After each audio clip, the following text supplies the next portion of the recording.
பன்னந்தூர் ஏரியில் உள்ள பாசை மற்றும் மண்டி கிடக்கும் ஆகாய தாமரை செடிகளை அகற்ற வேண்டும் என்று பொதுமக்கள் கோரிக்கை. கிருஷ்ணகிரி மாவட்டம் போச்சம்பள்ளி அருகே உள்ள பன்னந்தூர் கிராமத்தில் சுமார் 67 ஏக்கர் பரப்பளவில் ஏரி உள்ளது. இந்த ஏரி மூலமாக 200க்கும் மேற்பட்ட ஏக்கருக்கும் மேலாக விளைநிலங்களுக்கு பாசன வசதி பெறுகின்றன. மேலும் குடிநீர் ஆதாரமாகவும் உள்ளது. இந்த நிலையில் இந்த ஏரியில் மீன் பிடித்து வந்த நிலையில் கடந்த சில ஆண்டுகளாக மீன் பிடிக்காமல் உள்ள நிலையில் இந்த ஏரியில் பாசை படித்தும் ஆகாய தாமரைகள் படர்ந்துள்ளதால் ஏரி மாசடைந்து வருகிறது. இதனால் ஏரி முழுவதும் துர்நாற்றம் வீசி வருவதால் அந்த வழியாக செல்லும் வாகன ஓட்டிகள் மூக்கை பிடித்தவாறு சென்று வருகின்றனர். உடனடியாக ஏரியில் உள்ள ஆகாய தாமரை அகற்ற வேண்டும் என்றும் மற்றும் ஆகாய தாமரை தண்ணீர் உறிஞ்சும் தன்மை கொண்டதால் ஏரியில் உள்ள தண்ணீர் வடியும் நிலை சூழல் உருவாகியுள்ளது. இதனால் ஆகாய தாமரையில் அகற்ற வேண்டும் என்று அப்பகுதி மக்கள் கோரிக்கை விடுத்துள்ளனர்.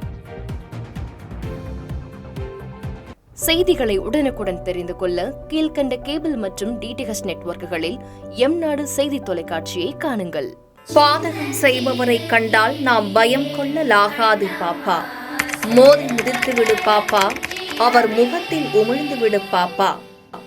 அண்மை செய்திகளை உடனுக்குடன் தெரிந்து கொள்ள இணைந்திருங்கள் எம்நாடு தொலைக்காட்சியுடன்.